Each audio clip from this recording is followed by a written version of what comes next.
Okay, so I have made the French 75 on this channel twice already. Well, actually 3 times. We did the gin and cognac French 75 in the same video, and then in another video I made the gin French 75 with orange bitters and absinthe, which is called a seaplane. But today we're going to do one more version of the French 75. This one is made with apple brandy, which in the United States is commonly called Applejack, although in France they call it Calvados. So, without any other fluff, let's make the Calvados 75.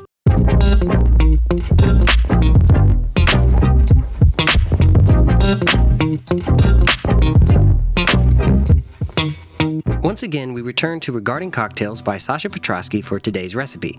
Calvados, and apparently that's how it's pronounced, is locally available, but since the recipe gives the option of using Applejack, which I already have, I decided to go that route. The main difference between the two spirits is the kind of apples they use. Applejack is made with sweeter, dual-purpose apples such as wine sap, while its French cousin uses tart cider apples and sometimes pears. This particular product is bottled in bond, meaning, among other characteristics, that it's made only with apple brandy and not cut with neutral grain spirits, which sadly is typical for most Applejacks I've seen in stores. Assembly of this recipe is easy. Half an ounce of simple syrup, half an ounce of fresh lemon juice, 1 ounce of either Calvados or Applejack. Shake vigorously with a single large rock of ice, and this little trick keeps the cocktail from splashing everywhere when you add the ice. Strain into a chilled Collins glass with either a couple large cubes or an ice spear.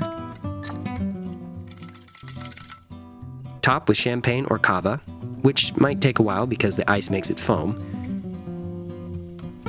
Add a straw, and gently push the ice up and down to combine everything, and serve. Let me say I am intrigued by this cocktail, because every cocktail I've had Applejack in thus far, I really haven't been impressed, which is kind of surprising in and of itself, because I'll admit I've had a pretty positive bias towards Applejack for various reasons. The fact that it's like the oldest distilled American spirit, the fact that I love apple cider, the fact that, I don't know, it just seems cool. And I really love the French 75. With cognac or gin, or the gin, absinthe, and bitters version, the seaplane, I have adored all of them. So I'm curious how this is gonna go.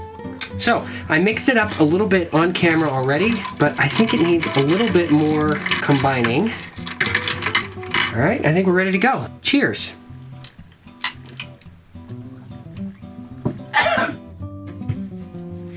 Okay. I fought it. It kept trying to go down the wrong tube. I think I need to take another drink.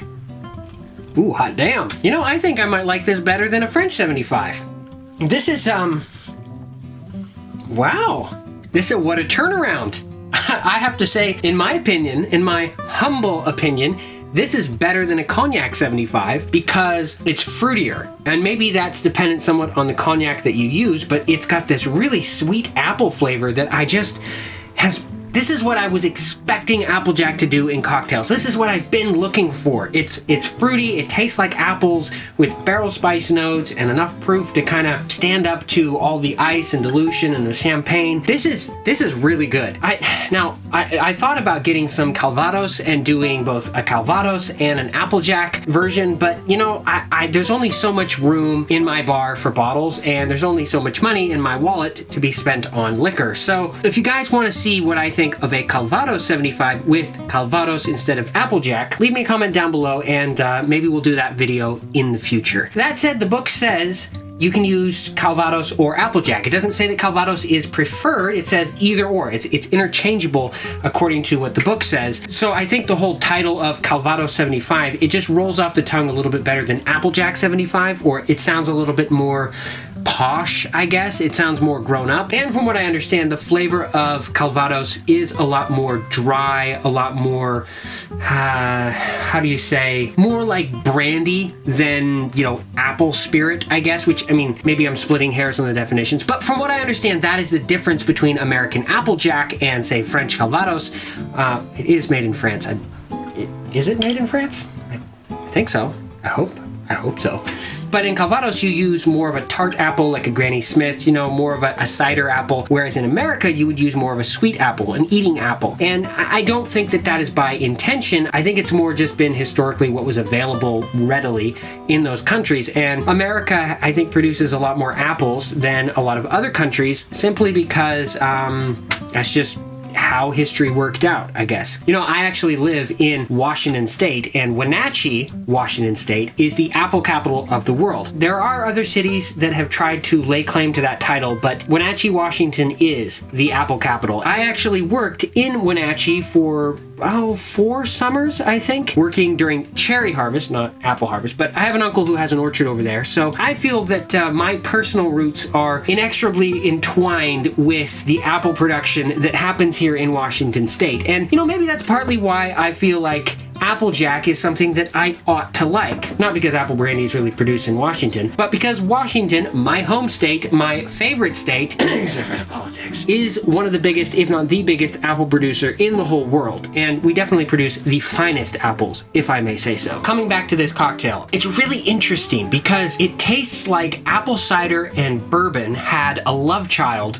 mixed with champagne. I mean, that's what it tastes like. You don't really get the lemon flavor in there, and the champagne is not strong, I guess. It blends together so well that the predominant flavor is this sweet apple kind of bourbon barrel spice, which, again, there's no bourbon in here, but that bourbon-esque kind of charred oak barrel spice kind of flavor. Maybe you'd say like a high wheat bourbon kind of flavor. It's in that kind of category, but it's effervescent, and it's not quite as strong as like a sour, a whiskey sour or an Applejack sour. I was genuinely scared to try this cocktail. I thought it was gonna suck, and I didn't want it to suck, and the reality is I think it's equal, if not better, in my personal preference.